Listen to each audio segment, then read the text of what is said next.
अस्सलाम वालेकुम मौजूद नाजरीन। आज हम बात करेंगे ब्रायलर मुर्गी के गोश्त और इसके अंडों के बारे में, और जो हकीकत है उससे पर्दा उठाने की कोशिश करेंगे।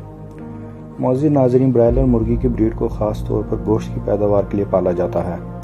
इसे आमतौर पर सिलेक्टिव ब्रीडिंग करके मुख्तलिफ अफजाइश के प्रोग्रामों के ज़रिए तख्लीक किया गया है, जिसमें तेज़ी से बढ़ने की खसूसियत है। ये इस नस्ल ही की खसूसियात में शामिल है ताकि इसका ताल्लुक फीड से है। इसे मुख्तलिफ प्रोग्रामों में मतलूबा खसूसियात के पेरेंट स्टॉक के इंतखाब से और फिर इन खसूसियात को अगली नस्ल में मुंतकिल करने के लिए इनकी अफजाइश करना शामिल है। नस्ल दर नस्ल इस मुंतखब अफजाइश नस्ल के तरीके से जदीद ब्रायलर चिकन नस्लों की नशमा की गई है जो हम आज देख रहे हैं।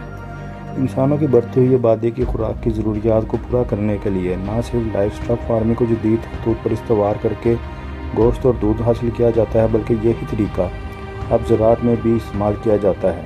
हम तक अब जो ज़रिए जनाज पहुँचती हैं वो कम व बेश इसी तरह के अमल से गुजर कर हम तक पहुँचती हैं। जैसा कि ब्रायलर मुर्गी मुख्तलिफ फसलों को जदीद खतूत पर ज़्यादा से ज़्यादा पैदावार लेने के लिए नए से नए बीज तैयार किए गए हैं, जो कि आज से 100 साल पहले के मुकाबले में फी एकड़ दोगुनी से ज़्यादा पैदावार देते हैं। चूँकि ब्रायलर मुर्गी के बारे में अक्सर व बेशतर सोशल मीडिया पर मुख्तलिफ कहानियाँ घर कर फैला दी जाती हैं जिनका ताल्लुक हकीकत से नहीं होता, बजाय इसके कि इस शोबे के माहिरीन से इस मुतल्लिक हक़ाइक़ जानने की कोशिश की जाए, लोग मुख्तलिफ़ किस्म की कहानियों पर यकीन करके नहायत फैलाना शुरू कर देते हैं। हालांकि बहुत से लोग इस कारोबार से वाबस्ता ऐसे हैं जिनको आप जानते हैं, कम अज़ कम उनसे मुतल्लिक हक़ाइक़ जाने जा सकते हैं। कुछ हक़ाइक़ जो यहाँ मैं बयान करना चाह रहा हूँ उसमें यह है कि अक्सर मुर्गी का गोश्त देसी फार्मियों पर बहस होती है, इसी तरह देसी और फार्मी अंडों पर भी। मौजूद नाज़रीन, देसी और फार्मी अंडों की ग़िज़ाइयत में कोई फ़र्क नहीं है। मुर्गी का गोश्त प्रोटीन हासिल करने का सबसे सस्ता और आसान ज़रिया है। बाज़ार से जो फार्मी मुर्गी का गोश्त हमें मिलता है इसे पोल्ट्री इंडस्ट्री की ज़ुबान में ब्रायलर चिकन कहा जाता है, जिसका आमतौर पर वज़न 2 से 2.5 किलोग्राम तक होता है। ब्रायलर सिर्फ गोश्त के लिए इस्तेमाल किया जाता है। इसकी उम्र भी ज़्यादा से ज़्यादा 45 से 50 दिन होती है। इसकी खुराक जिसे फीड कहा जाता है, इसमें हाई प्रोटीन एनर्जी इस्तेमाल की जाती है, जिसमें विटामिन, मिनरल्स, परी और प्रोबायोटिक, मकई, चावल, सोयाबीन और कुछ एंटीबायोटिक जिसमें लिंकोमाइसिन या इज़ामाइसिन और कुछ न्यूट्रिशनल फूड सप्लीमेंट इस्तेमाल किए जाते हैं। ये फीड 100% हिफ़्ज़ान सेहत के असूलों के मुताबिक बनाई जाती है। अगर यही फीड आम घरेलू देसी चूज़ों को दी जाए तो उन ग्रोथ इतनी तेज़ी से नहीं होगी, क्योंकि ब्रायलर के जीन्स ही बढ़ोतरी वाले होते हैं। दूसरी किस्म ब्रायलर के माँ बाप हैं, जिसे पोल्ट्री इंडस्ट्री में ब्रीडर कहते हैं। ब्रीडर का वज़न आमतौर पर 4 से 6 किलो तक होता है और इसकी उम्र 2 से 3 साल होती है। ब्रीडर मुर्गी अंडे देती है, जिसके अंडे से ब्रायलर चूज़ा निकलता है। ब्रीडर मुर्गी के साथ मुर्गे भी होते हैं। ब्रीडर के माँ बाप को पोल्ट्री इंडस्ट्री में जीपी यानी ग्रैंड पेरेंट कहा जाता है।